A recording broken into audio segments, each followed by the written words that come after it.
Bueno, pues bienvenidos a la clase número 18 ya, la segunda del mes de mayo. El día de hoy vamos a hablar de mitos y realidades del tratamiento de la parálisis facial. Este fue un tema propuesto por Lucy y me parece que muy importante también porque hay muchas dudas en lo que sí se debe y en lo que ya no se debe de aplicar respecto a esta patología. Entonces, vamos a empezar.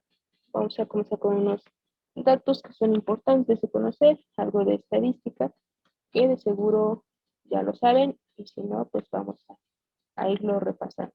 ¿Ok? Entonces, por aquí, este.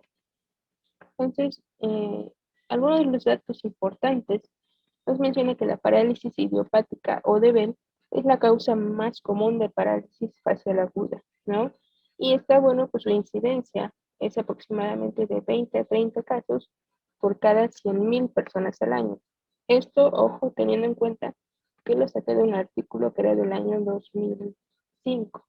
Entonces yo creo que esta incidencia actualmente es mucho más alta. No sé ustedes, pero al menos aquí en Huamantla he visto demasiadas personas con parálisis facial y sí, más de 20. Entonces, yo creo que podremos estar hablando que probablemente subió, no sé, sin exagerar, unos 100 casos por cada a lo mejor 100.000 y eso yo creo que es poco. Porque actualmente hay muchas personas con esta patología. Sabemos que el principal factor a lo mejor puede ser el estrés, pero pues también hay otros factores que influyen, que puede ser pues la hipertensión, eh, tripas maltratadas, y yo creo que ahorita en la actualidad también influye mucho lo emocional. Por todo lo que estamos viviendo de la pandemia, yo he visto personas que han acudido conmigo y van muy asustadas, llevan mucho miedo, mucho estrés, mucha preocupación. Y bueno, pues sabemos que todas esas son emociones negativas que influyen de una u otra manera al organismo. Sumado a eso que tienen una u otra condición que puede hacer más factible que sufran parálisis facial. Entonces, aquí les repito, yo he visto a muchas personas con parálisis facial y también tiene que ver mucho el clima. También aquí en Huamantla está corriendo muchísimo aire y pues sabemos que también un factor que puede influir son los cambios bruscos de temperatura. Entonces, son algunos factores que pueden influir a que esta incidencia actualmente sea más elevada. Y bueno, pues aquí nos menciona que aproximadamente se presenta en edades de 20 a 29 años en personas jóvenes y en personas ya adultas de 50 a 59 años. Aunque recordemos que puede aparecer pues, en cualquier edad, ¿no? Pero se podría considerar que esos son los rangos donde más personas la presentan. Si se dan cuenta, de 20 a 29 años también es una etapa donde pues estamos sometidos también a demasiado estrés, ¿no? Si hablamos de los jóvenes. Y si hablamos de este rango de edad de los 50 a los 59, aquí ya es cuando este tipo de pacientes o de personas pues ya tienen alguna enfermedad crónica sumada, y no solo una, a lo mejor pueden tener pues muchas más, ¿no? Entonces, sí tiene lógica estos datos, estos números, y pues es importante irlos pues reconociendo un poquito más. Bueno, aquí también nos mencionan que es considerada dentro de las primeras causas de atención médica, principalmente en el IMSS. Recordemos, les digo que esto lo saqué de un artículo. Entonces mencionaba que pues era lo que más atendían dentro de este sistema de salud, ¿no? Las parálisis faciales. Y bueno, aquí nos menciona que en el año 2002 se ubicaba en el séptimo lugar de atención médica.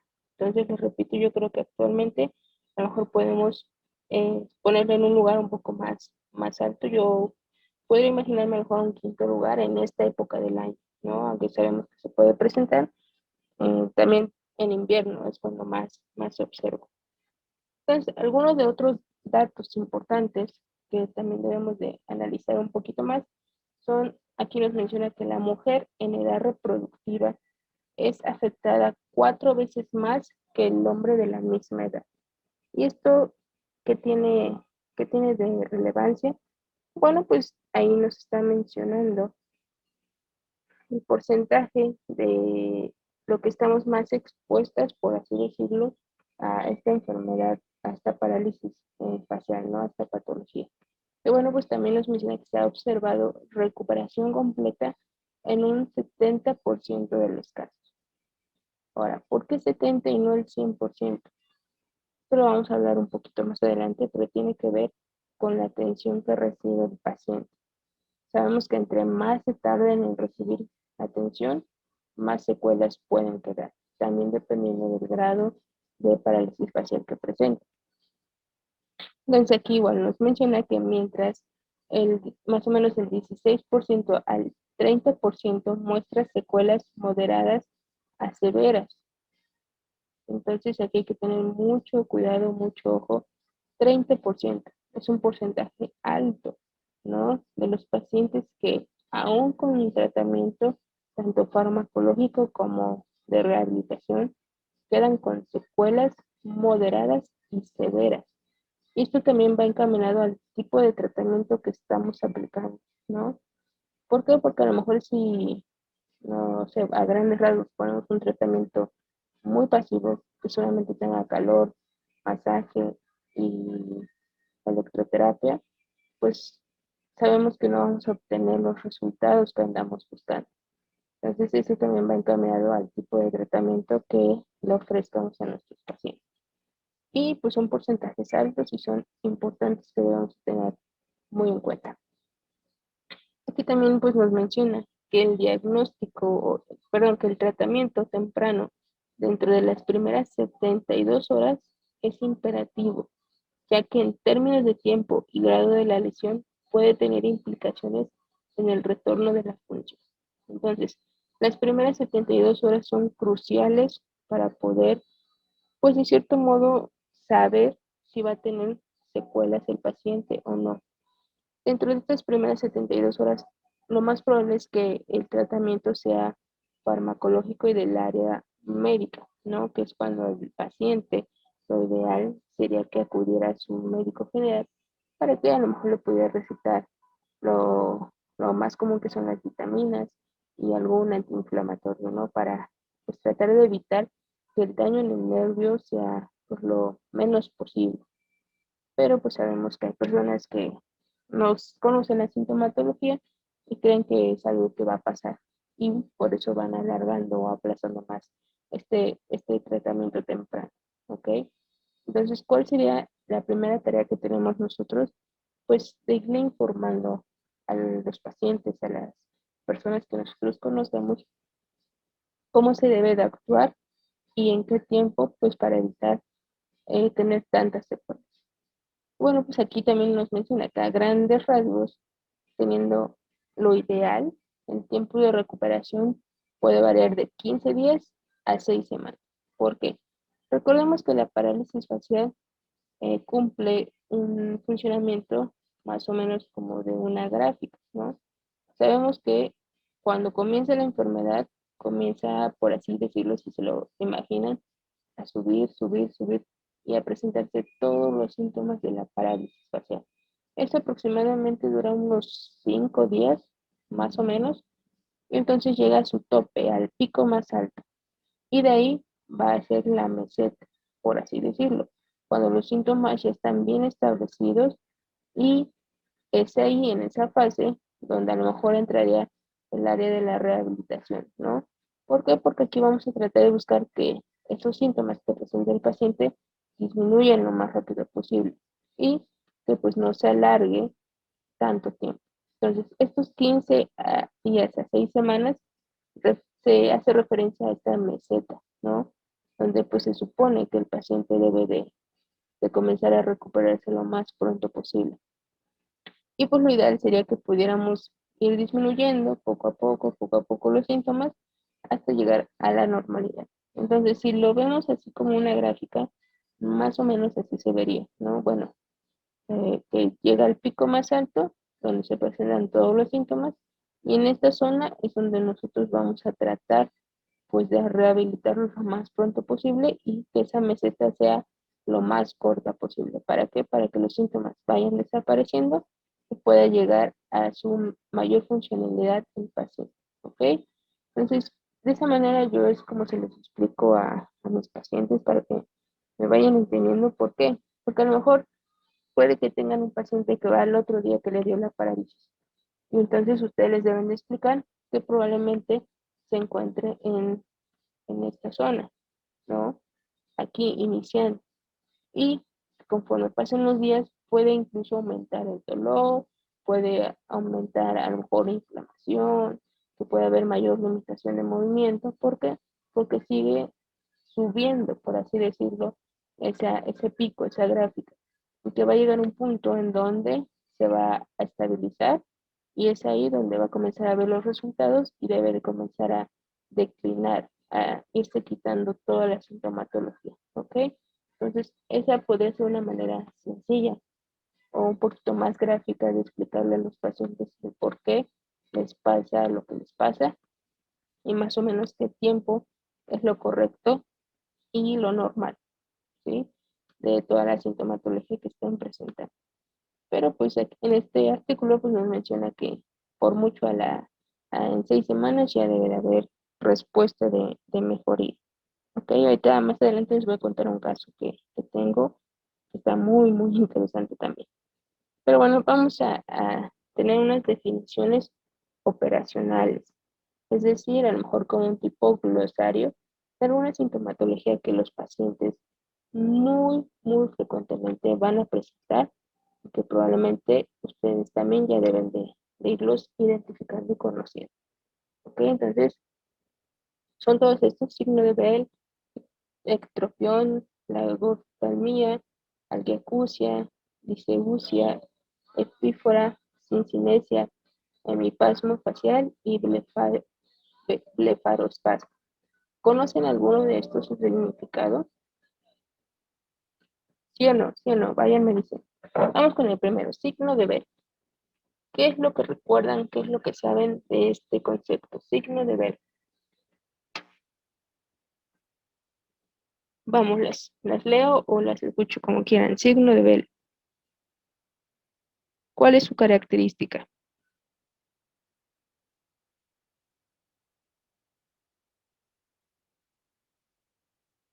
Vamos, vamos, ¿se acuerdan o no se acuerdan?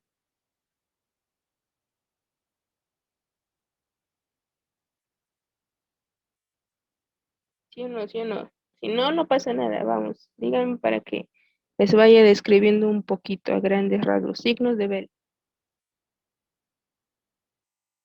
Ese es el más común que va a presentar los pacientes. ¿Pero cuál es?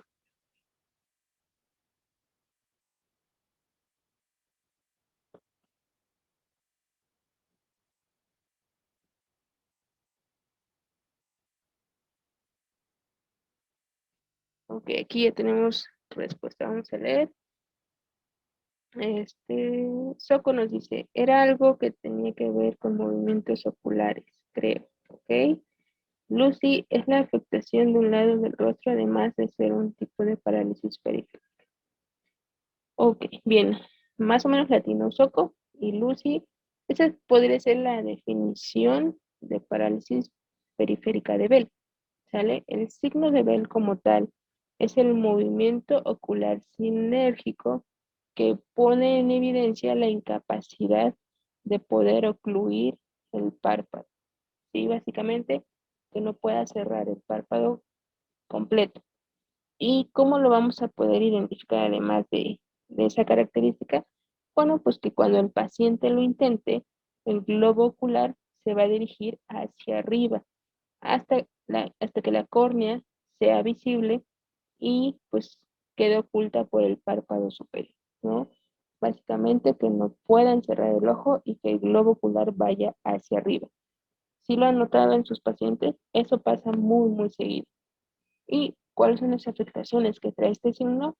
Pues que sientan irritación en el ojo, por lo mismo que no pueden cerrar el párpado, que lo tengan a lo mejor rojo, que sientan picazón y que sientan como mucha, como un poco de que esté seco, así por decirlo, el ojo, ¿no? Por lo mismo que no está lubricando con el parpadeo. El signo de Bell es ese, y es el más común y el que se va a presentar. ¿Ok? Entonces, vamos con el siguiente, ectropión. ¿Saben qué significa?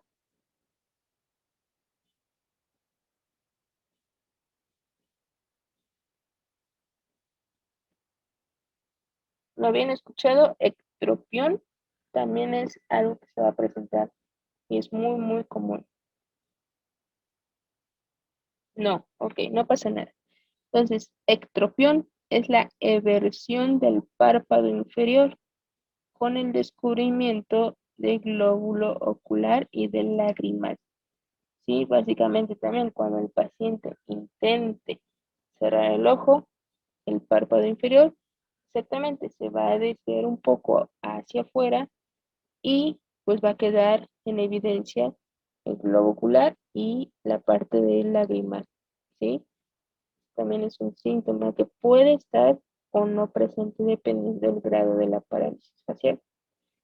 Pero pues es importante que vayan conociendo sus significados de estos conceptos.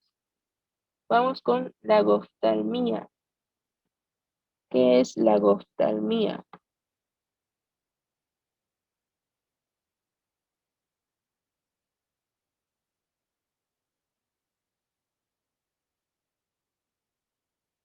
¿Sí o no?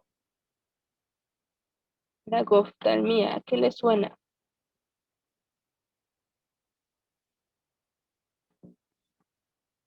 ¿Lo habían escuchado? Vamos, no pasa nada. No, ok. La goftalmía. Básicamente es que el ojo del lado afectado está más abierto que el del lado contrario o del lado sano. Esto se va a deber al predominio del tono muscular del músculo elevador del párpado superior, ¿sí?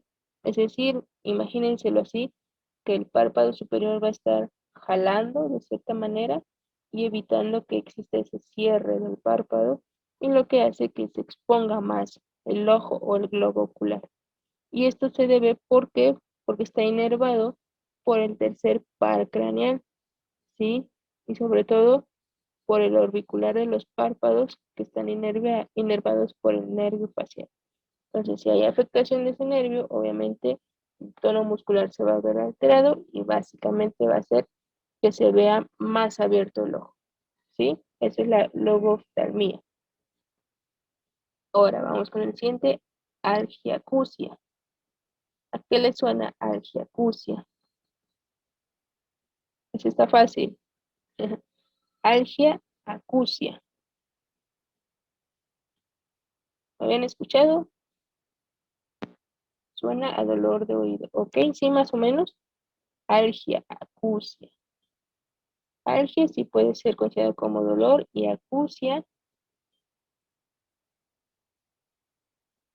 básicamente es la intolerancia o la molestia al ruido, un síntoma también muy característico de los pacientes.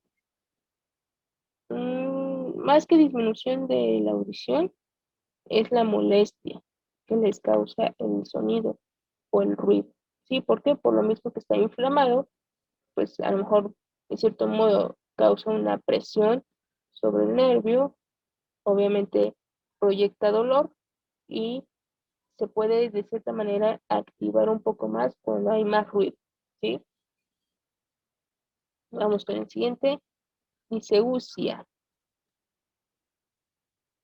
Perdón, aquí está mal escrito, es disgeusia, disgeusia.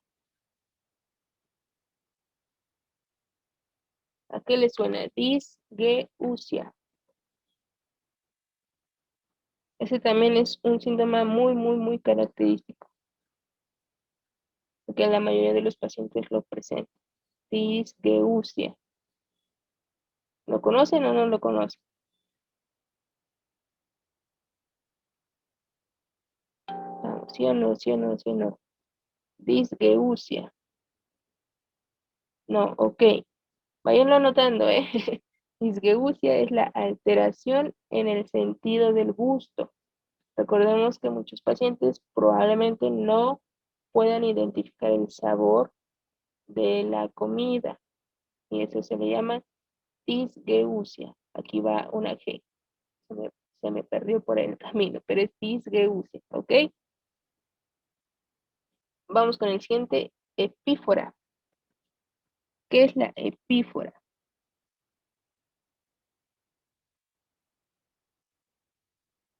También un signo muy característico.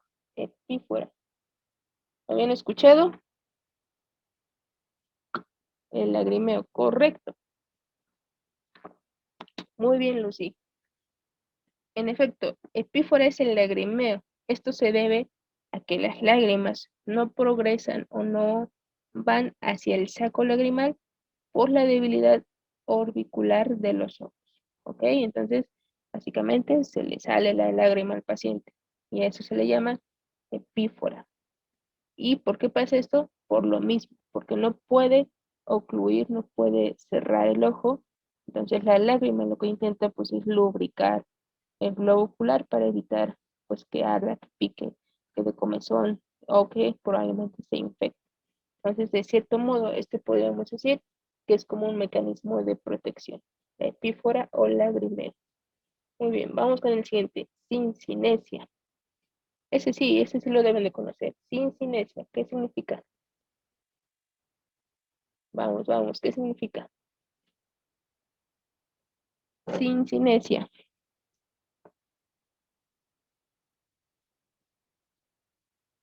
Vamos, ¿sí? O tampoco. Sincinesia, ¿lo conocen o no lo conocen? ¿O no lo recuerdan?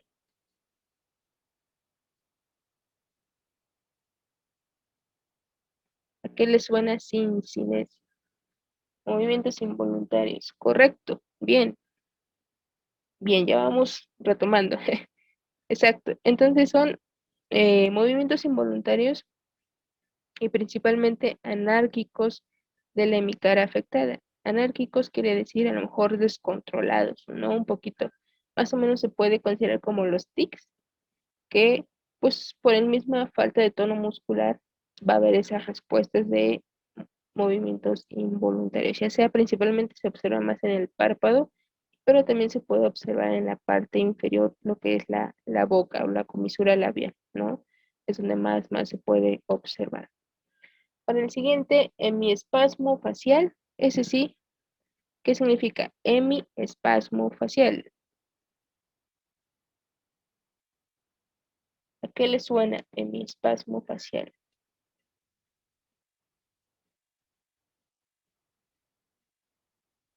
Vamos.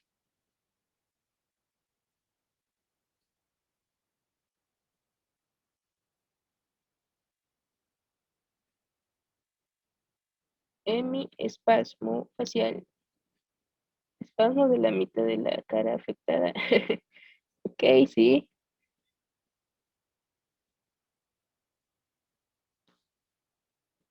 bien. Ahora, hay que conocer o entender por qué surge ese espasmo o esa contracción de los músculos. Básicamente es la respuesta por el síndrome de compresión vascular, el cual pues se va a caracterizar por la contracción sincrónica de los músculos unilaterales o de la hemicara afectada. ¿Por qué? Porque sabemos que el tono muscular aumenta, ¿no? Y pues esto va a hacer que constantemente el músculo pues esté contraído o los músculos estén contraídos y que por ende tanta contracción lo que va a dar como resultado pues es un espasmo, un calambre, ¿no?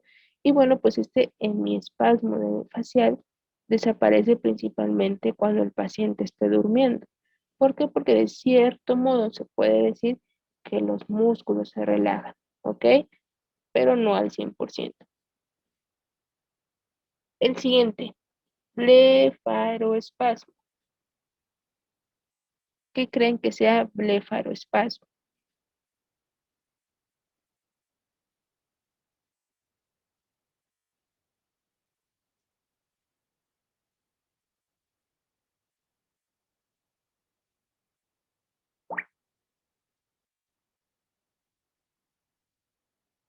Blefaroespasmo. ¿Ya lo buscaron por ahí?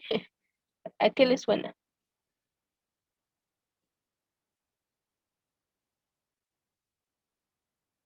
Más o menos tiene que ver con el punto anterior. Ok, aquí nos dicen un espasmo que se produce en la forma contralateral. No tanto así. Bien, Vamos a definirlo, ¿ok? Este sí, pongan atención, es importante conocerlo. Yo sinceramente este sí lo desconocía, pero es un signo importante y que hay que tenerlo en cuenta. Blefaroespasmo es la contracción involuntaria asincrónica del músculo orbicular de los párpados y con frecuencia también puede involucrar la frente. Nos menciona que cuando se acompaña de movimiento de la parte baja de la cara, es decir, labios, lengua o músculos del cuello, se puede integrar o se puede suponer que se trata del síndrome de Menke y este síndrome nos puede dar sospecha de que es una lesión extrapiramidal de la parálisis facial, ¿no? Porque recordemos que hay varios tipos de parálisis y este signo puede ya estar, nos puede estar diciendo que ya hay una lesión o un componente en la vía extrapiramidal, lo cual está provocando esa contracción involuntaria de los músculos, tanto de la parte superior como de la parte inferior de la hemicara afectada. ¿Ok? Entonces, cuando vean que su paciente tiene esos movimientos involuntarios y que no presente alguno de estos otros síntomas, entonces se puede considerar una afectación o una lesión en la vía extrapiramidal. ¿Ok?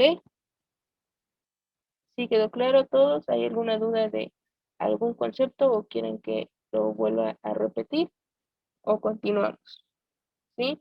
Recuerden, estas simplemente son definiciones de algunos de los síntomas más importantes que se presentan en nuestros pacientes y que sí, muy probablemente lo conocen, pero no con los nombres adecuados, ¿no?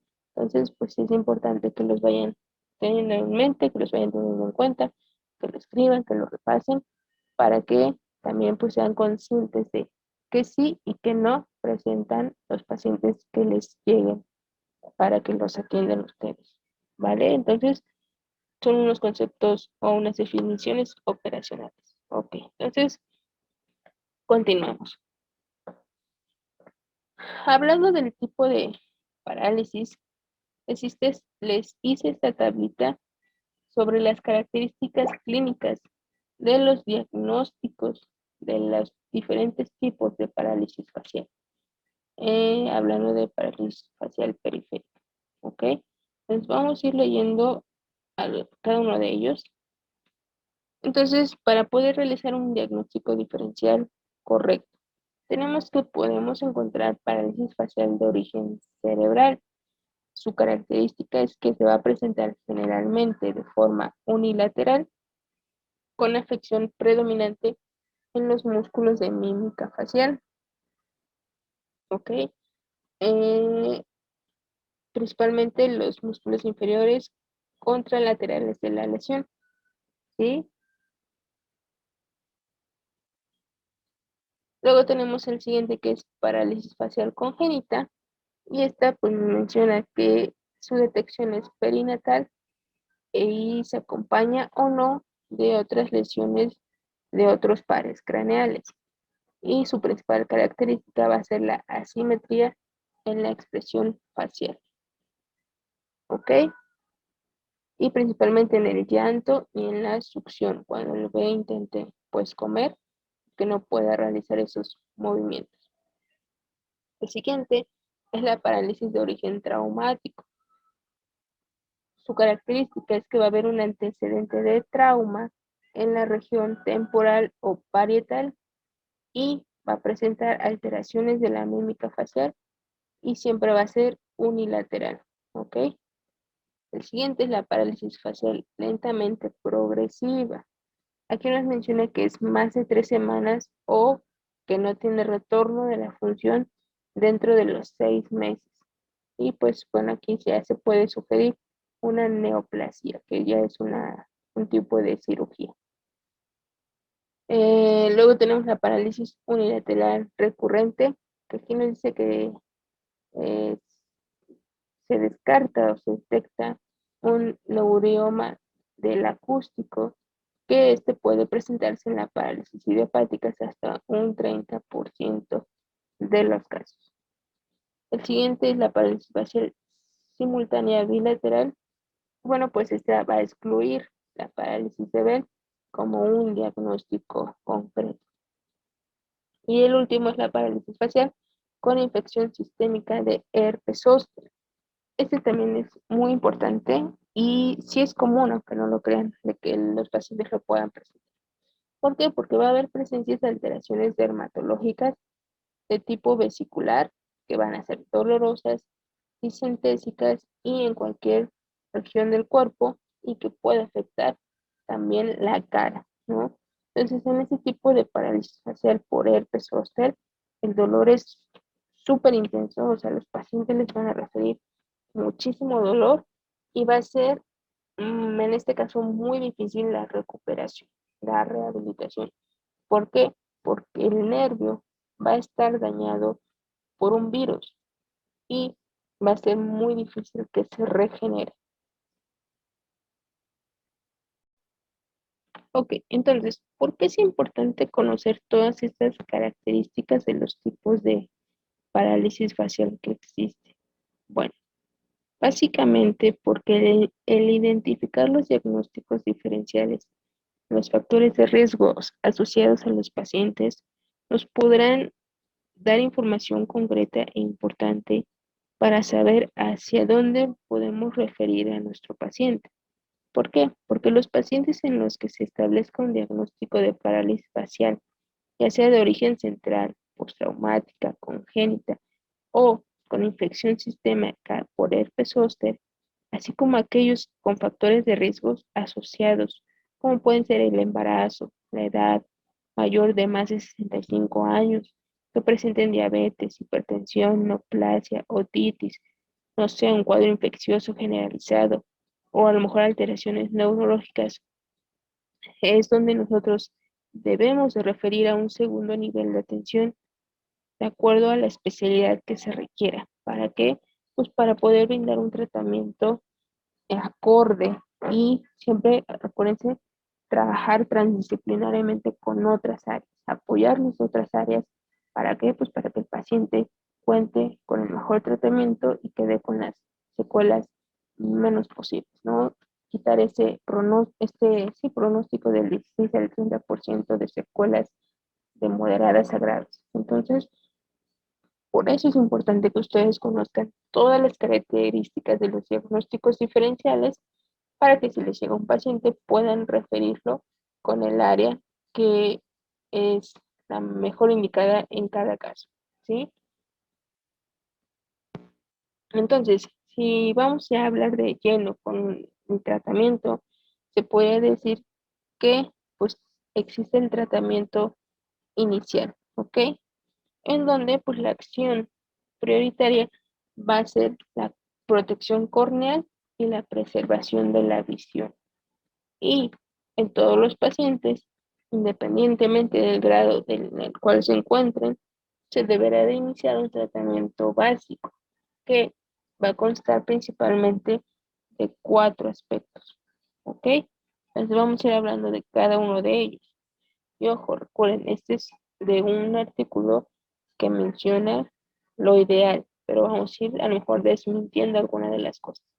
Entonces, estos cuatro aspectos básicos y principales que se deben de realizar, nos menciona que son estos, la protección ocular, la educación del paciente, el tratamiento farmacológico y el tratamiento no farmacológico.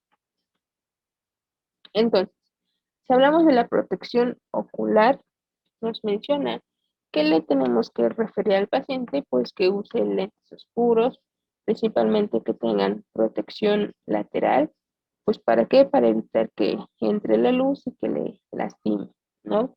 También eh, evitar la irritación por rayos solares, el polvo y prevenir una lesión corneal importante. Todo esto se lo va a brindar por los lentes o incluso un parche, ¿ok? Entonces también es importante mencionarle que debe tener lubricación ocular. Esto mediante puede ser un ungüento o el uso de lágrimas artificiales, que es lo que más se les indica a los pacientes, ¿no?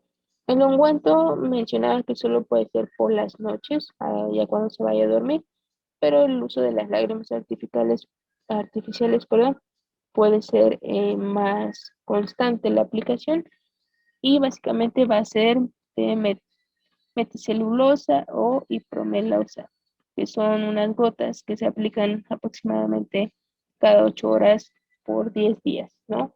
Pero eso más lo ve el médico, pero también es importante que nosotros lo conozcamos para a lo mejor referirle al paciente o hacerle el comentario, ¿ok?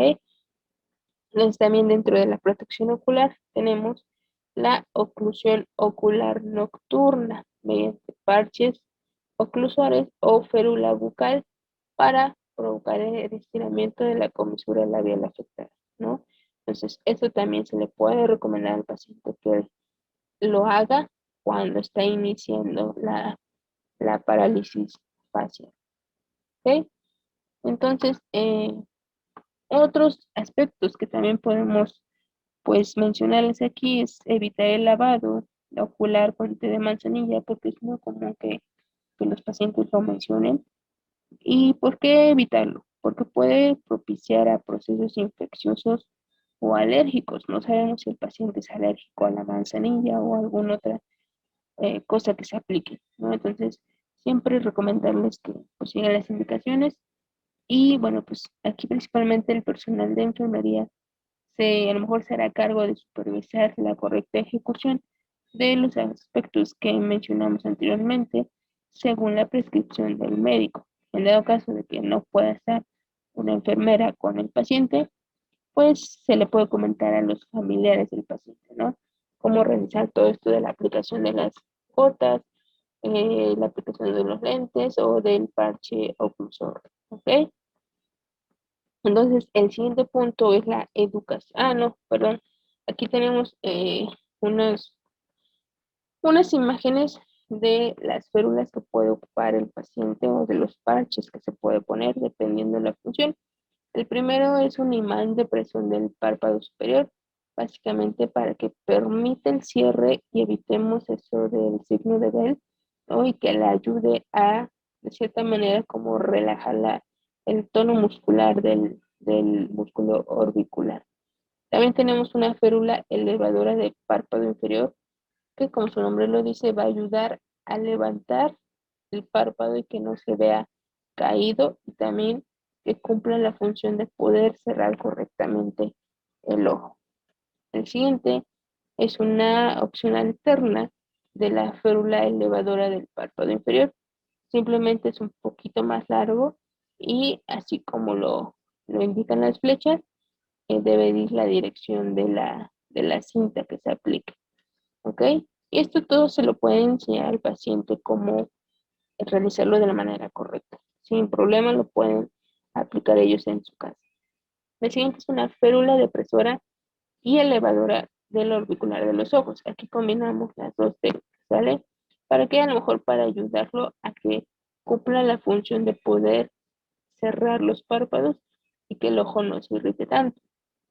Entonces, si se dan cuenta, se cruza, ¿sí? Se cruza la cinta para pues, poder cumplir esa función de los párpados. Y el siguiente es el parche oclusor, ¿no? Que este básicamente se pone pues ya cuando el paciente va a dormir y si en dado caso que este sea incómodo, se le puede indicar que se ponga una gasa y que pues ya la sujete con cinta, ¿no? Para evitar que el ojo esté abierto mientras duerme, ¿ok? ¿Conocían alguna de estas técnicas de aplicación de férulas? O no, sí o no, no pasa nada. Simplemente yo quiero ir sabiendo, ok, no. Bien, es importante que las vayan conociendo. ¿Por qué? Porque les digo, ustedes mismos la pueden ir enseñándole a sus pacientes. O sea, no, al referirme de cinta, hablo de micropor, por ejemplo, o una cinta un poco más suave, no que se adhiera tanto a la piel, sino lo que queremos evitar es la irritación, ¿no? Básicamente, lo que señalan las flechas es hacia dónde va a ir la tensión o la fuerza, ¿no? No simplemente es que se pegue. En este caso, por ejemplo, Se pega del centro y se jala un poquito hacia arriba para tener esa función de, de los músculos que estén de cierto modo debilitados, si lo podemos poner así. En este caso también hacia donde indica la flecha es donde se va a ejercer esa ligera tensión con la cinta, ¿ok? ¿Para qué? Para que pueda ayudar a ocluir el ojo. Este igual lleva cierta resistencia, pero es mínima. Y esta pues también se va a tensar hacia arriba, ¿no? Hacia, como en esta imagen aquí. Y esta pues no lleva tensión, simplemente su función es cerrar el ojo. ¿Ok? Entonces lo pueden practicar primero con ustedes, por ejemplo, con ustedes mismas, y para que vayan sintiendo la diferencia de no tener a tener algo, una ayuda.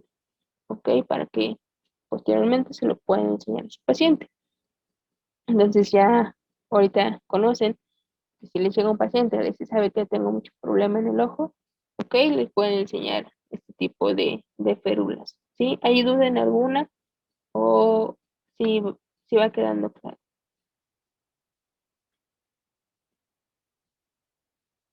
De todos modos, les voy a ir pasando los videos. Hay unos videos donde explican cómo colocarlo correcto. No sí correctamente, pero también para que tengan más idea. Y no solo lo vean en foto, sino también en video. Y también les digo, lo puedan ir aplicando. ¿Ok?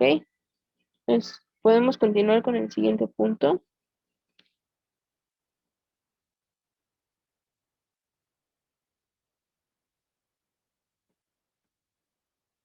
Ok, bien. Continuamos. El siguiente es la educación del paciente. Aquí, ¿qué nos menciona? Bueno, básicamente es informar al paciente sobre todas las características de la patología, ¿sí? Es decir, qué es, por qué, cuál es la causa, cuáles son los síntomas, cuáles son las complicaciones que se pueden presentar, cuál es su pronóstico, qué es lo que se espera con la rehabilitación, etcétera, etcétera, etcétera, ¿no? Básicamente, sin darle toda la información posible. ¿Para qué? Para que él también sea consciente de lo que puede y no puede pasar, ¿sí? Dentro de la educación del paciente también, aquí pues entra el planteamiento de alternativas del tratamiento y del diagnóstico, con el fin de disminuir esa ansiedad que es muy común que se presente en los pacientes por la patología.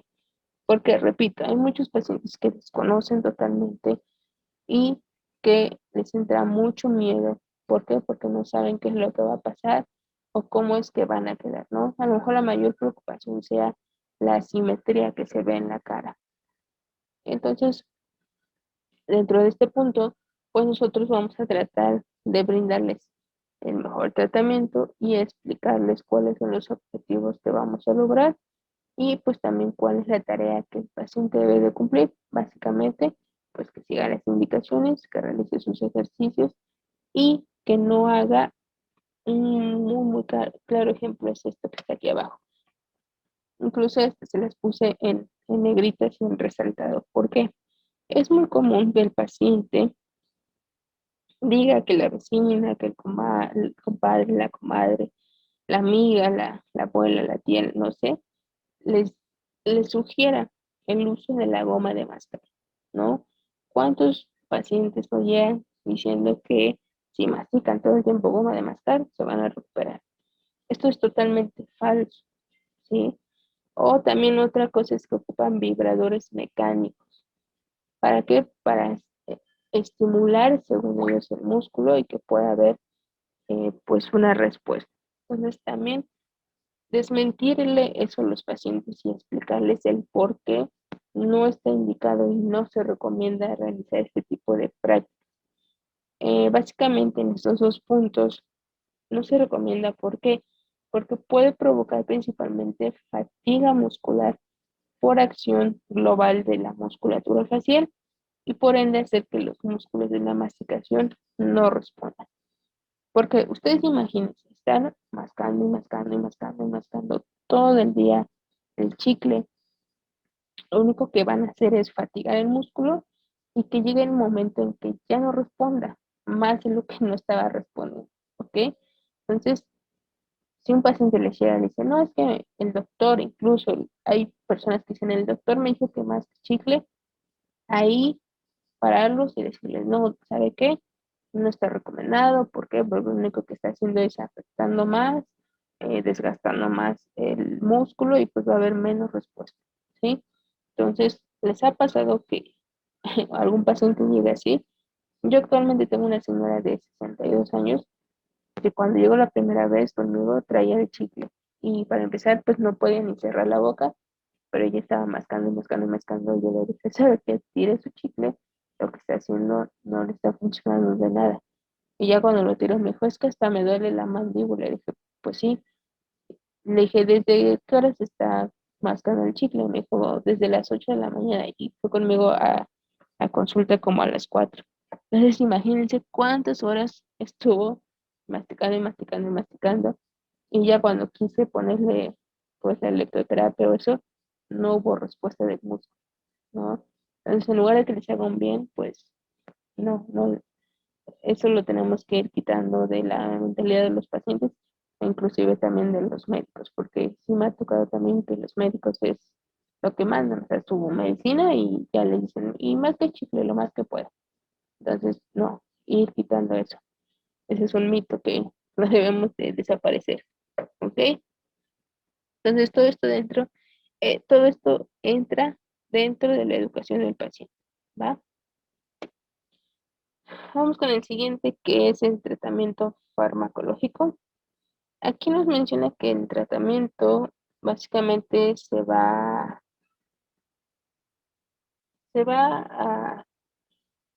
a basar en corticosteroides. ¿Por qué? Porque demostró una mejora en la incidencia de la recuperación de los pacientes con parálisis facial completa, aproximadamente en un 40-50%, ¿no? Entonces, dentro de los corticosteroides, nos menciona que la dosis aproximadamente es de 400 miligramos de prednisona en los primeros 7 días de iniciada la parálisis facial.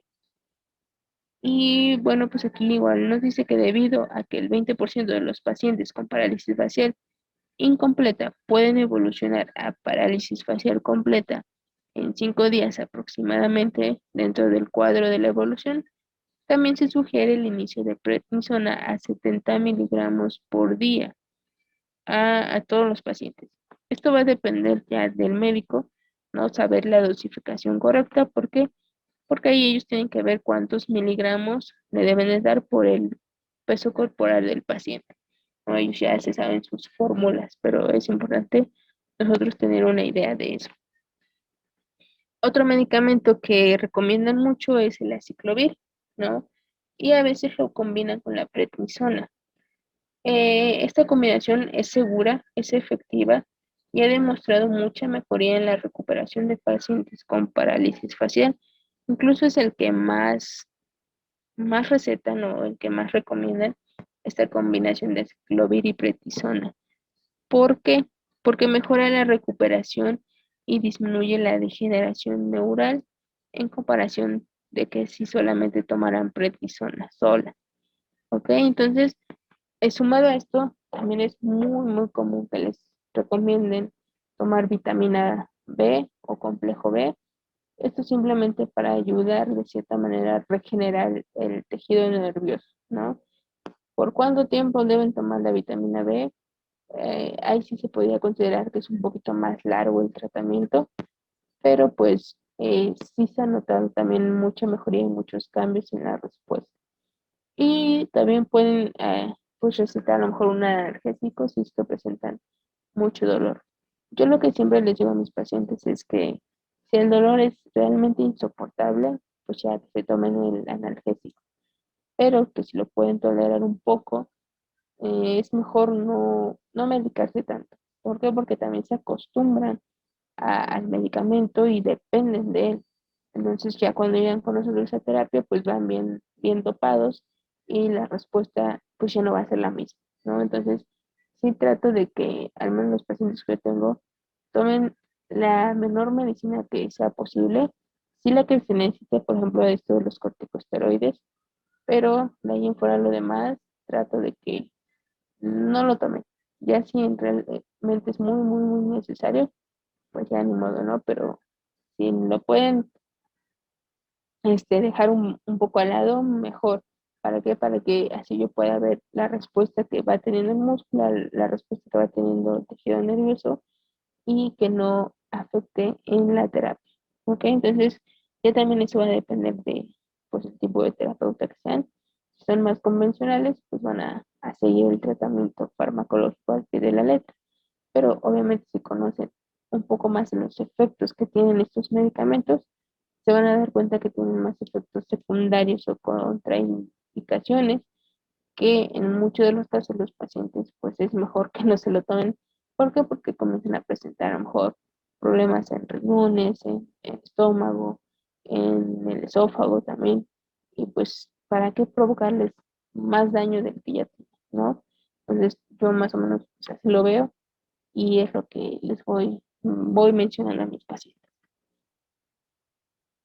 Ok, luego tenemos el tratamiento no farmacológico.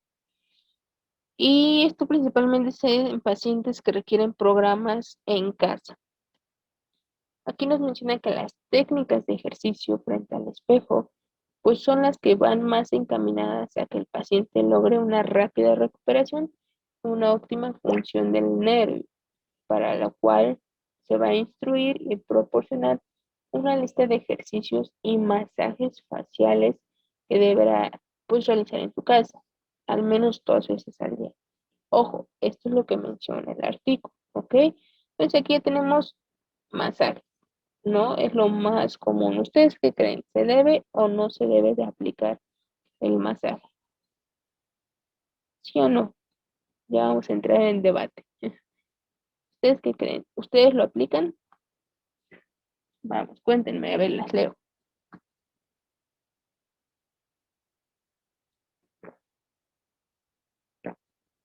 ¿Sí o no? ¿Siguen ahí?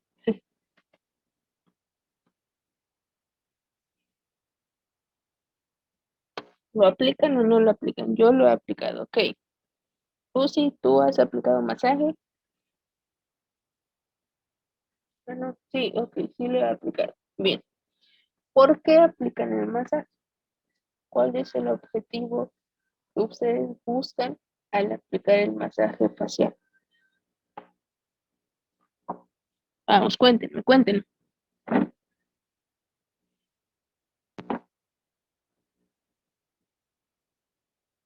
platíquenme, ¿por qué aplican el masaje?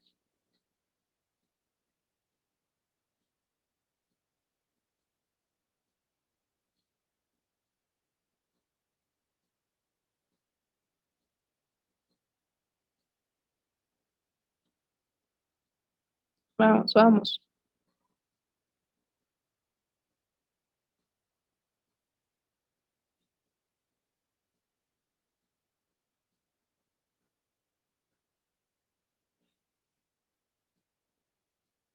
Ok, entonces, bien, aquí nos dice para relajar la zona que se muestra rígida. Ok, ¿y te ha funcionado? ¿Realmente has visto que se relaja la zona?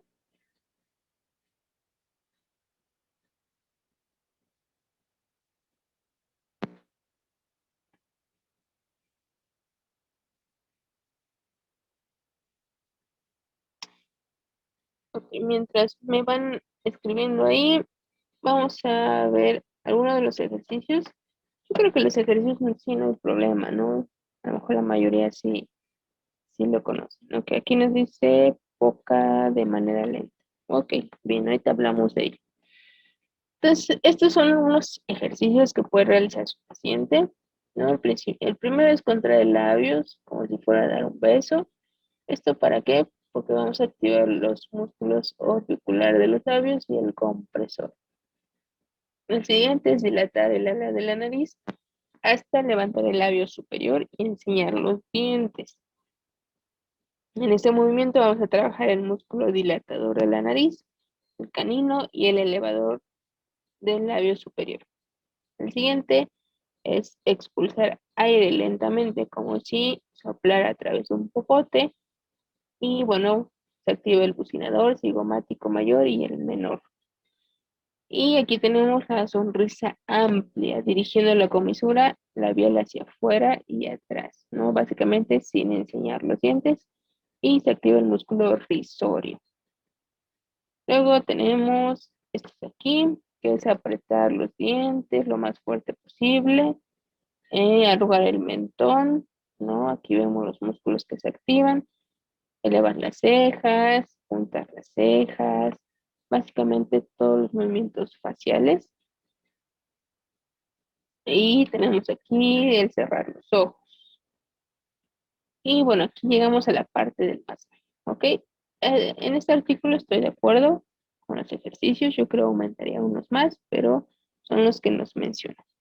Y aquí en el masaje nos dice que uno de los que se puede hacer es colocar el pulgar izquierdo o derecho, dependiendo, en el interior de la mejilla, con el índice y el medio al exterior, manteniendo la mejilla estirada entre los tres dedos hacia abajo y hacia el lado sano, sin tirar del párpado inferior derecho. Básicamente este es un tipo de estiramiento, pero puede ser un poco incómodo para el paciente, ¿no? El hecho de que le metas el dedo en la boca ya es algo incómodo y molesto.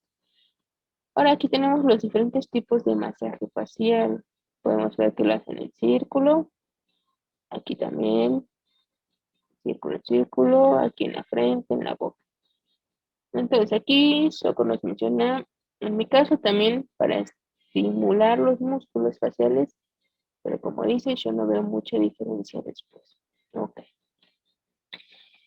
Miren, yo lo que pienso del masaje, ok, sí funciona, probablemente ayuda a relajar la zona, pero que tenga otra respuesta que nos pueda dar otro beneficio más allá de, no lo he notado. Y créanme que yo también lo he aplicado. Y las primeras veces que iba a clínica era lo primero que hacía el masaje, el golpeteo, no sé qué, hacia arriba, el barrido, pero después veía y no había una respuesta adecuada o la que yo estaba buscando, ¿no? Y pues actualmente no lo aplico, masaje no lo aplico.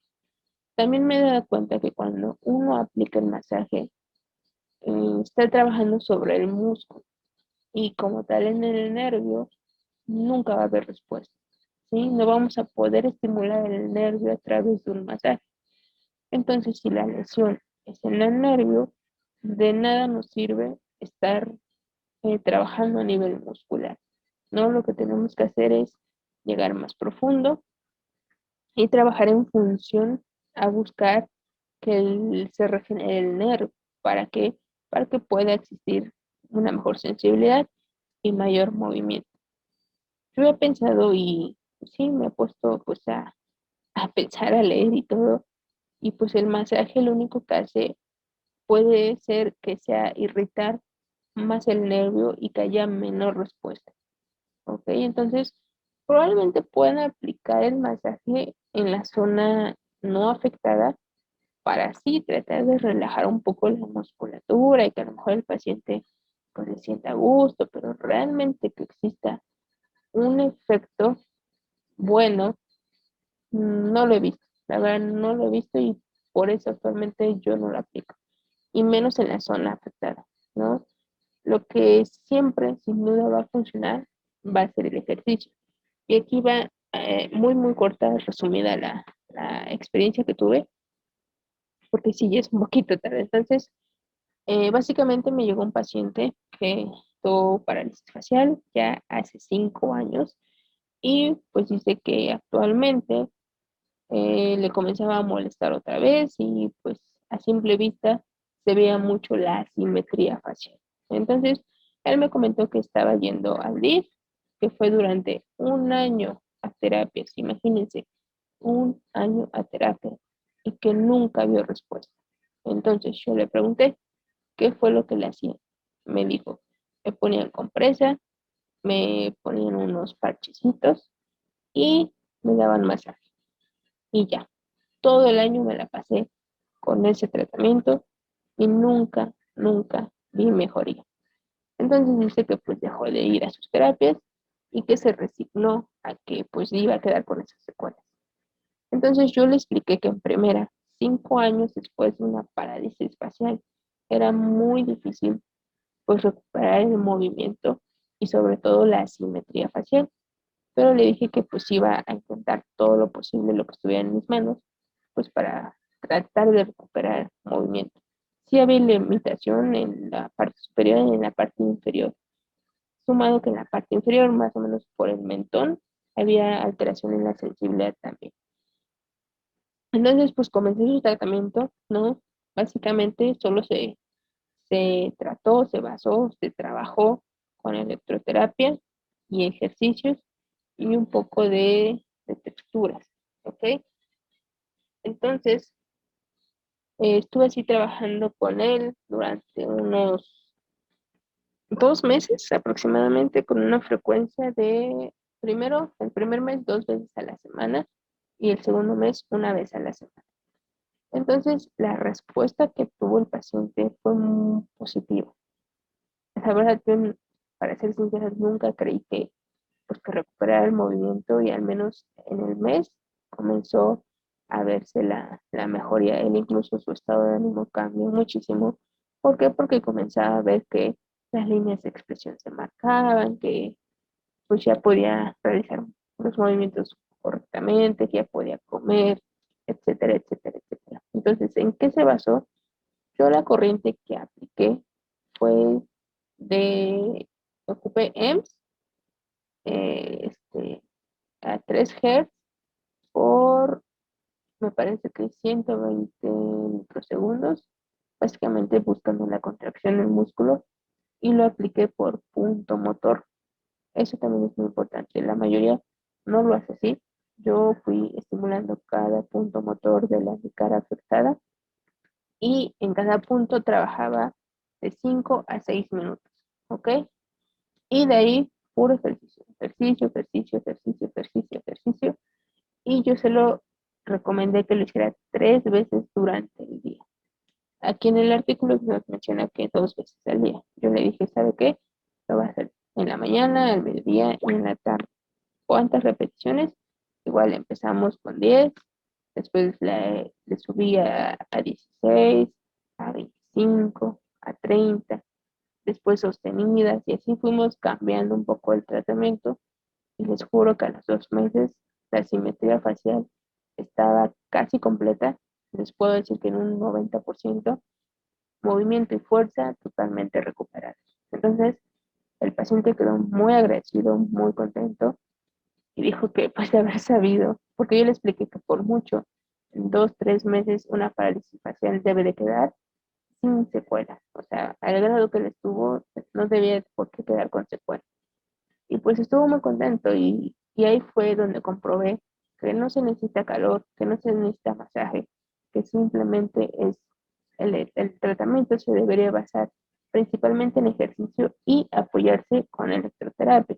¿Por qué? Porque recuerden que también hay muchos artículos que nos mencionan que pues la electroterapia no tiene tantas bases que estén sustentadas a que realmente estén estimulando el nervio, ¿no? Porque se trabaja más a nivel muscular, al igual que el masaje.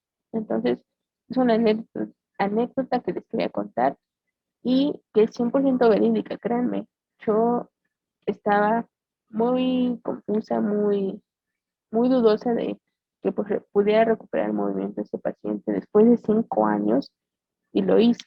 Lo hizo, ¿por qué? Porque él también siguió las indicaciones y hacía sus ejercicios y aunque no le salía al principio, lo hacía, lo hacía, lo hacía y su constancia también le ayudó muchísimo a que se recuperara. Entonces va un poco de la mano con esto del masaje. Créanme, a él nunca le apliqué masaje y hubo respuesta, ¿no? ¿Por qué? Porque anteriormente a los pacientes ya les había aplicado masaje y no, realmente no vi una respuesta positiva o pronta, ¿ok? Entonces les digo, ya aquí depende de lo que ustedes piensen, de lo que ustedes busquen, pero mi recomendación sería pues que no pierdan el tiempo aplicando masaje y se enfoquen más en el ejercicio y en el movimiento, ¿vale? Entonces, aquí nos menciona a grandes rasgos que el tratamiento pues se basa en modalidades terapéuticas y en la reeducación muscular supervisada. Las modalidades terapéuticas va a ser el calor y la electroterapia, aunque aquí el calor, su principal función es pues mejorar la circulación, ¿no? Se supone que en mi cara donde se aplique, pero pues también el calor puede llegar a irritar un poco el nervio y obviamente que la respuesta no sea lo más correcta. En dado caso, yo aplicaría calor a lo mejor en la zona no afectada para tratar de relajar un poco la musculatura y eso entre comillas, porque también no sé qué tan efectivo sea. Yo en mi caso no aplico calor. Y también hay muchos pacientes que van con inflamación y sumado si le aplicamos calor, lo único que vamos a hacer es que la inflamación aumente y que probablemente tenga más dolor. Entonces, también esto yo lo pondría como en duda, el calor local, pero pues ya depende también de cada uno de ustedes. Electroterapia. Bueno, la evidencia pues es controversial respecto a su uso y a la efectividad de las electroestimulaciones en la recuperación de la parálisis facial periférica. Hay unas investigaciones básicas que sugieren la posibilidad de un aumento de reinervación anómala con su uso. ¿Por qué? Porque se considera poco probable, ya que se estimula el punto motor del músculo y no el nervio. Además, la estimulación pues no va a ser retrógrada, es decir, si se estimula el músculo, tendría que atravesar la unión mioneural o la placa neuromuscular para poder llegar de forma concreta al nervio, lo cual pues no es factible y pues no sucede, ¿no? Entonces, a la fecha, hay muchas revisiones este, sistematizadas que se encuentran en fase de protocolo, por lo que pues se sugiere el juicio de clínico del que lo esté aplicando, pues para ocupar este tipo de recursos, ¿no? Principalmente en músculos paralizados o de mímica mínima contracción visible o palpable. Y principalmente pues sugieren que se trabaje por punto motor y no en masa, ¿ok? Y esto básicamente solo para mantener el trofismo muscular. Además de que también pues, se recomienda realizar pues, la reeducación muscular y la retroalimentación. Entonces, no simplemente se aplica electroterapia, sino que esto simplemente es una ayuda, pero lo que más le va a funcionar al paciente va a ser la reeducación muscular frente al espejo. ¿Para qué? Para que haga esa retroalimentación de cómo está haciendo los movimientos y el uso de ayudas técnicas que puede ser lo de los vendajes o parches e incluso aquí también entraría el uso de kinesiotape. Esa es una nueva técnica que se está aplicando y que ha tenido buenos resultados. Estábamos hablando de que, pues lo que yo he visto que da más resultado es el ejercicio acompañado de la electroterapia, ¿ok? Les estaba mencionando que pues el calor, el masaje, recordemos que son tratamientos pues pasivos y que lo más común es que los resultados no se vean o que tarden más en poderse observar. Entonces, yo, ¿qué les recomiendo? ¿Cuál es el tip que les doy? Intenten implementar tratamientos más activos, ¿ok? Sí, se pueden apoyar el calor, se pueden apoyar pues el masaje, ¿no? Pero siempre traten de buscar la funcionalidad. ¿Y cómo vamos a encontrar esa funcionalidad? Con la reeducación muscular principalmente. Entonces, si hablamos de esto, existe una recomendación como tal de ejercicios y de cómo se deben de realizar. Entonces, estas recomendaciones de Matchett, que fue quien lo creó, se basan principalmente para la reeducación muscular y se podría dividir como en categorías, ¿no? Tenemos la categoría inicial, en la cual pues se va a caracterizar por la asimetría en reposo, movimientos mímicos voluntarios, ausencia de sinestesias y el daño funcional severo, ¿no? Es donde se va a aplicar este tipo de recomendación. ¿En cuáles entran dentro de esta categoría? va a ser ejercicios activos, asistidos, ejercicios activos y la inhibición del reflejo de ver. Vamos a ir explicando uno de ellos. Los ejercicios activos asistidos es donde el paciente se va a auxiliar por los dedos, principalmente el índice y el medio, colocados pues sobre el músculo a trabajar, ¿no? Lo cual se va a hacer en dirección al movimiento deseado, sosteniéndolos por unos segundos en la cara afectada. Aquí es importante hacer énfasis en realizarlos pues simétricamente respecto a la hemicara sana y en forma aislada con el resto de los músculos, dándole pues mayor importancia a los músculos orbicular de los párpados y del labio, ya que pues son los últimos en recuperarse, ¿no?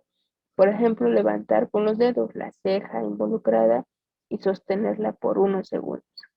Otro puede ser pues la asistencia manual, eh, va a ayudar o disminuirá progresivamente de acuerdo con la recuperación muscular, ¿no? Entonces, básicamente aquí, pues le pueden enseñar al paciente cómo se puede ir ayudando para realizar los movimientos de mímica facial correctamente. Y esta ayuda se va a ir quitando progresivamente conforme vayamos viendo la respuesta que va teniendo los músculos. Esto yo creo que pues sí lo han aplicado y espero que lo sigan aplicando, ¿no? El siguiente punto son ejercicios activos, en donde pues se van a realizar una vez que el músculo pues ha sido lo suficientemente, su recuperación lo suficientemente buena y que podríamos decir que pues está clasificado en grado 2, ¿no? Si lo tenemos en una escala, retirando la presión digital y aquí pues ya se va a solicitar trabajar en el siguiente orden. Se puede decir que de frontal, superciliar, elevador del labio, el canino, el bucinador, el cuadro de la barba, el triangular de los labios, el cutáneo del cuello y por último los cigomáticos, ¿no? Por decir un ejemplo. Entonces ya se va a ir trabajando por zonas en la cara. Y pues estos ejercicios se realizan en una fase intermedia e inclusive en la fase final. Ahora el siguiente, ¿cómo vamos a inhibir el reflejo de Bell? Bueno, pues este se logra enfocando los ojos del paciente en un objeto fijo, aproximadamente a 30 centímetros bajo, bajo de él y frente al paciente, ¿no? Intentando pues cerrar ambos ojos hasta ocluirlos. Enfocar el ojo hacia abajo ayuda a iniciar a que el párpado inferior se eleve. Y bueno, pues se va a indicar actividades de entrecerrado de los ojos, más o menos de 5 a 10 repeticiones, por lo menos 3 veces al día, evitando la fatiga muscular. Aquí es importante individualizar cada uno de los músculos, ya que esto depende pues del tratamiento rehabilitatorio. Entonces, básicamente, ¿cómo se inhibe el reflejo de Bell? Lo que yo hacía con mis pacientes, no sé, a lo mejor con una pelota, con una pluma, con algo que puedan distinguir, se los ponía frente hacia a sus ojos, a la distancia de más o menos de 30 centímetros. Entonces lo que hacía, les decía que mirara fijo ese objeto y que siguiera el movimiento del objeto como tal. Entonces, si estaba frente a él, yo lo iba bajando despacio, despacio, despacio, y él con la mirada tenía que seguir el objeto. Entonces, inconscientemente hacía que el globo ocular fuera hacia abajo y que el párpado al mismo tiempo fuera hacia abajo. Entonces, un ejemplo, pongan su mano enfrente de ustedes a nivel de sus ojos y enfóquense simplemente en ver su mano, ¿ok? ¿Sí lo van haciendo? Ahora, ya que están enfocados en su mano, váyanla bajando de manera lenta y con la mirada sigan el movimiento. Entonces, bajen, bajen, bajen, bajen, bajen, bajen hasta nivel más o menos de su cintura o de su ombligo. Entonces, si se dan cuenta, su vista, sus ojos, párpados, ya se tuvo que ir entrecerrando un poco. y en ese momento ya se le pide al paciente que cierre el ojo. Entonces es mucho más fácil. ¿Por qué? Porque dirige la mirada hacia abajo. ¿Ok? ¿Sí más o menos quedó claro? Si lo hicieron, si lo sintieron, ¿sí?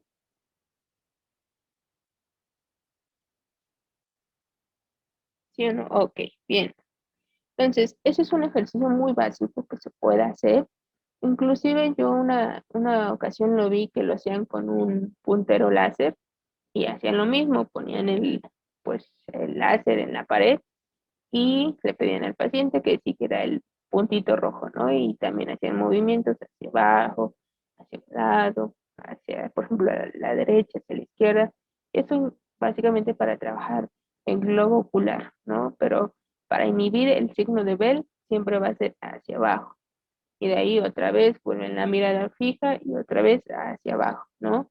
Entonces es como lo pueden ir trabajando y entre más lo repitan, obviamente la respuesta va a ser mayor, ¿sale?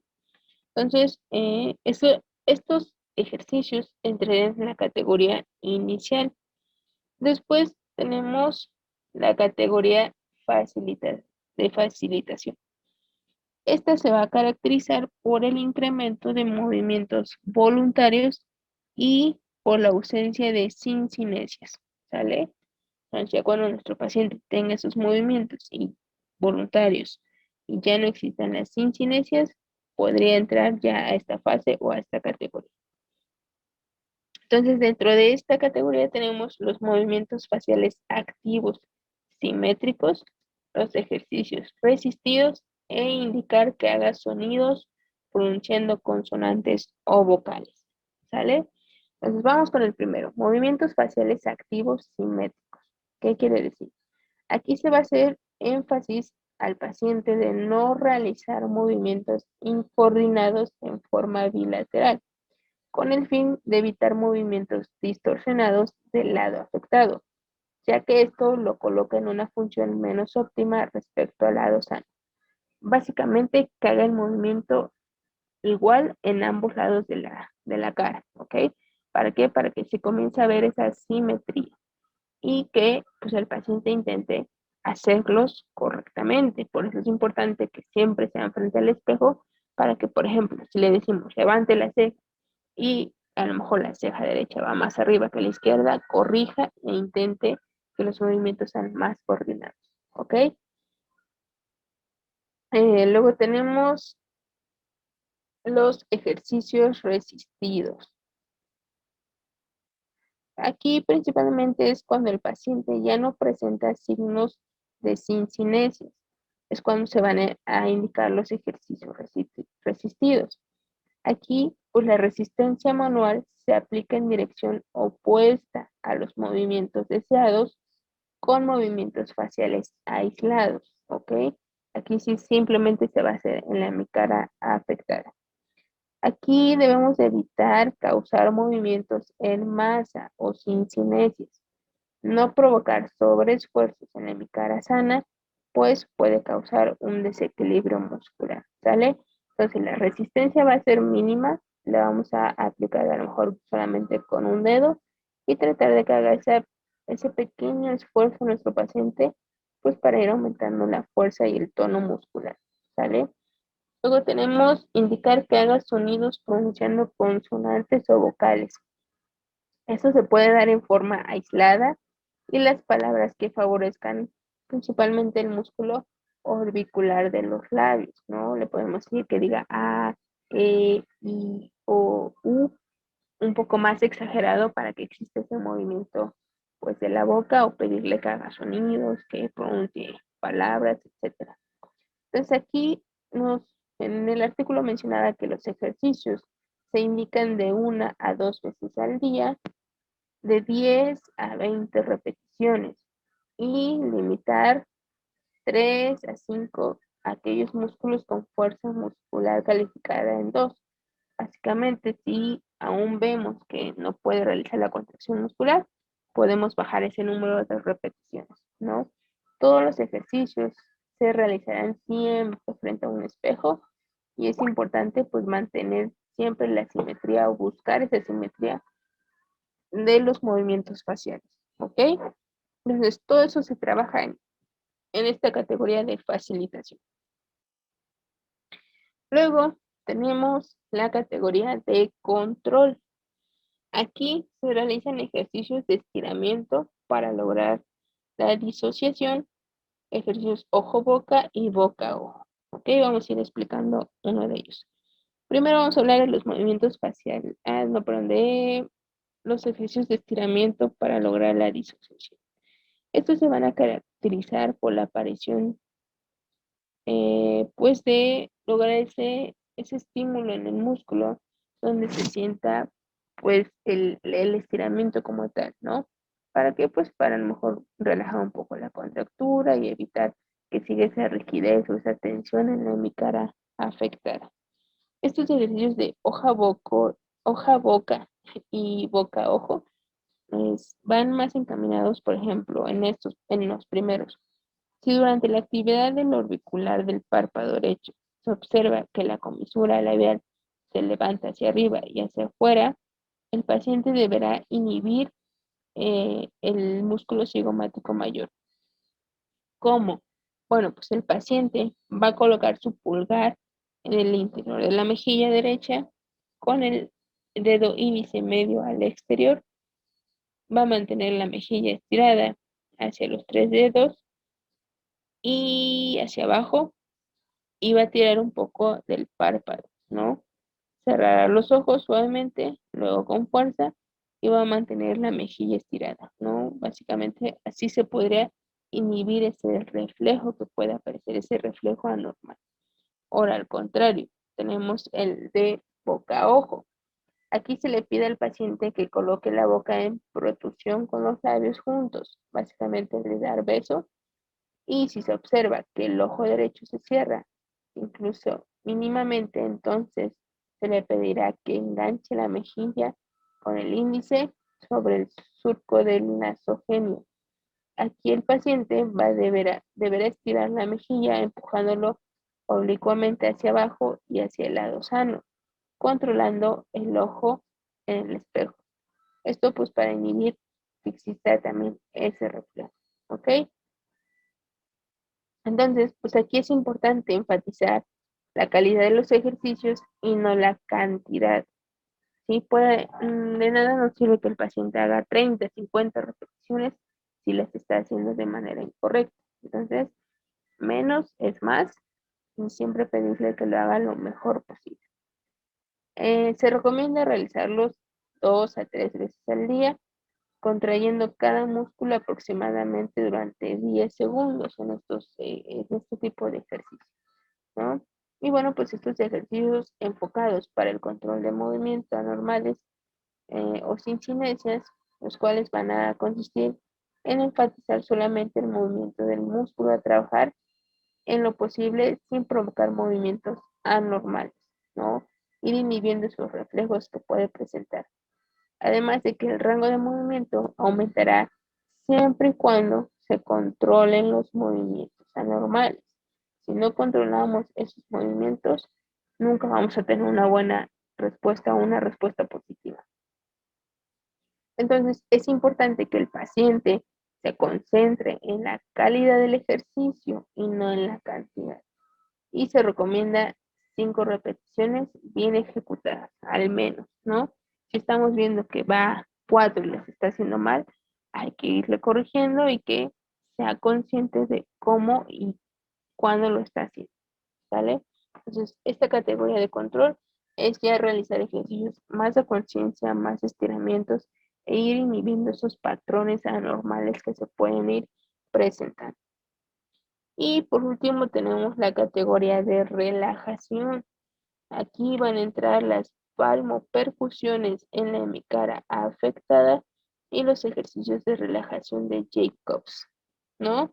Entonces, este de palmopercusiones yo en lo personal tampoco lo aplico, pero pues se recomienda, ¿no? Recordemos que es con el dedo índice medio que se hacen esas pequeñas palmaditas o ese pequeño golpeteo supuestamente para estimular el músculo, pero ¿creen que si realmente hubiera ese tipo de respuesta, ¿No sería más fácil dedicarnos toda la terapia a hacer esas palmopercusiones? ¿Creen que realmente active los músculos? Probablemente ayude un poco a relajar, pero así como tal a activar los músculos es difícil de comprobarlo, ¿no? Pero pues es lo que menciona el artículo, pues se puede realizar en esta categoría. Y bueno, estos ejercicios de Jacobs, estos sí, totalmente los he aplicado y se los recomiendo. ¿En qué se basan estos ejercicios? ¿Los han escuchado o los han aplicado? No simplemente se pueden aplicar en parálisis facial.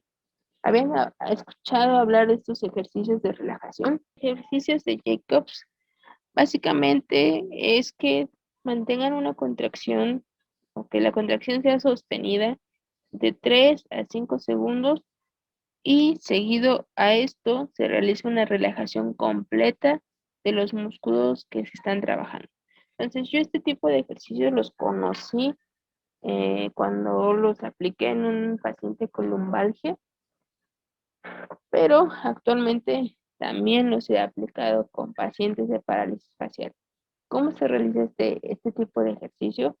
Bueno, pues básicamente que yo les pido que mantengan la contracción, la mayor contracción posible, lo más fuerte que puedan de toda la cara, lo más fuerte que puedan y de 5 segundos aproximadamente mantengan esa contracción y después que relajen totalmente todos los músculos implicados. Entonces, si ustedes lo hacen en este momento, así que aprieten los ojos, aprieten la nariz, aprieten la boca, todo, la frente, la mejilla, todo, mantengan esa contracción durante 5 segundos. Uno, 2, 3, 4, 5. Y ahora relajen totalmente. Todo. Entonces, esa diferencia de contracción y relajación, ¿a qué nos ayuda? Primero, a que el paciente sea consciente de cómo está su cuerpo, de cómo está su cara, de cómo están sus músculos, de que puede identificar cuándo está contraído y cuándo está relajado. Entonces, este tipo de ejercicios se aplican principalmente ya en la fase inicial, cuando pues ya recuperó movimiento, cuando ya recuperó fuerza, cuando la sensibilidad está conservada, etcétera. ¿Para qué? Pues para evitar caer de nuevo a esos factores de, sí, se pueden llamar factores o esas malas mañas de tener la cara contraída, ¿no? ¿Por qué? Porque se busca que pues, los músculos estén relajados para evitar a lo mejor dolor o limitación en algunos de los movimientos. Entonces también los pueden ir aplicando con sus pacientes para que vayamos viendo cómo, cómo se van sintiendo, ¿sí? Entonces, a grandes rasgos y en conclusión, ya para terminar, ¿qué es lo que yo les recomiendo? Que eviten hacer tratamientos pasivos. Yo creo que casi en la mayoría de las clases se los digo, pero es importante quitarnos esa idea de que compresa, de que la electroterapia, de que el masaje es todo en la fisioterapia, ¿no? Creo que hay muchos estudios, hay muchos artículos, mucha bibliografía que recomiendan y que sustentan el ejercicio como el principal tratamiento que deberíamos aplicar. Entonces, como tal, la definición de fisioterapia es movimiento, el movimiento cura. Y si tu paciente no está realizando ningún tipo de movimiento y no intenta siquiera recuperar esos rangos, esa función, esa fuerza, obviamente la respuesta pues no va a ser la correcta, ¿no? En este caso de la parálisis facial, ¿cuál sería el mito? La aplicación del masaje, ¿no? Ustedes mismos me lo han dicho, sí han notado a lo mejor respuesta muy poca y muy tardada. Entonces yo les digo, no pierdan el tiempo aplicando esas técnicas y enfóquense más en la funcionalidad de su paciente, ¿no? En recuperar ese tono, recuperar esa fuerza, en recuperar la simetría, que es lo que más les importa a los pacientes, ¿no? Que la cara tenga esa simetría facial. ¿Por qué? Porque a muchos a lo mejor les da pena, a lo mejor no quieren salir de casa. Y recuerden que las emociones también influyen mucho. Si su paciente no siente confianza, no siente esa motivación por salir adelante, se van a quedar en su zona de confort y obviamente pues no van a recuperarse al 100%. Recuerden lo que hablábamos, creo, en la segunda clase de la zona de confort, la zona de aprendizaje y la zona de crecimiento. Lo importante es llevar a nuestro paciente hasta la zona de crecimiento donde pues ya entendió y ya comprendió que se debe a lo mejor arriesgar de tomar algunas iniciativas por sí solo para poder encontrar lo que está buscando. No, nosotros simplemente lo vamos a apoyar y en este caso de la parálisis facial, enfocarnos más al movimiento, ser más dinámicos y dentro de la electroterapia, ok, sí sirve, pero si la aplican correctamente. Les repito, yo la aplico en punto motor y cada punto lo estimulo de 5 a 6 minutos, siempre buscando que exista una contracción muscular. Y recuerden, la electroterapia va a trabajar simplemente en el tejido muscular, nunca va a llegar al nervio.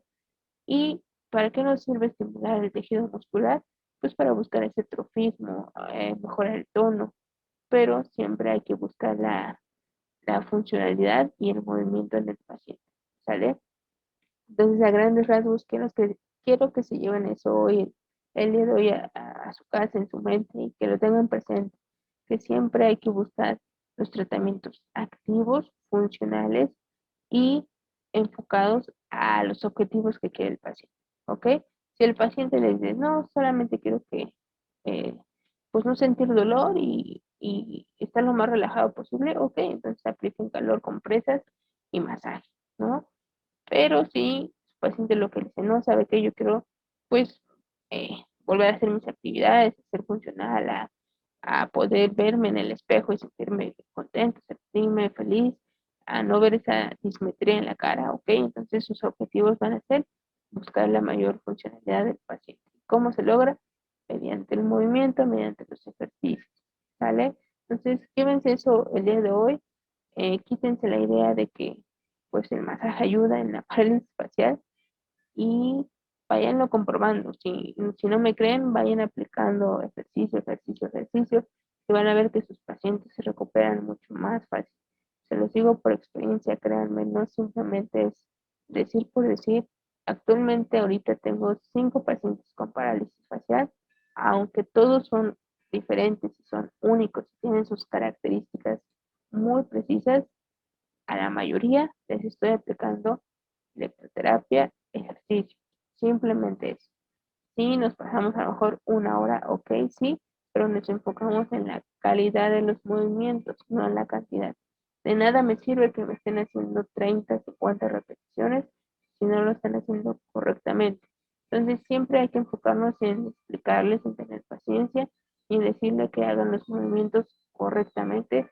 ¿Para qué? Para que lo puedan aprender y lleven ese ejercicio a su casa y que lo puedan hacer de la manera correcta. También lo que les quiero comentar es que enseñen a sus pacientes a no ser dependientes de uno como su terapeuta, ¿sí? Nosotros les damos las herramientas y ellos deben de aprender a utilizarlas. ¿Para qué? Para que no estemos siempre detrás de ellos. Y si ustedes les dan esa confianza de que pues ellos solitos pueden hacer sus ejercicios en casa sin la necesidad de que estemos atrás de ellos, pues van a tener un punto a su favor y créanme que sus pacientes se los van a agradecer mucho. Entonces, no sé si tengan alguna duda, algún comentario. Pues yo creo que por aquí terminaríamos también para, les digo, no quitarles más su tiempo y quiero que se lleven eso simplemente a buscar la funcionalidad mediante tratamientos más dinámicos e ir olvidándonos de los tratamientos pasivos, ¿ok?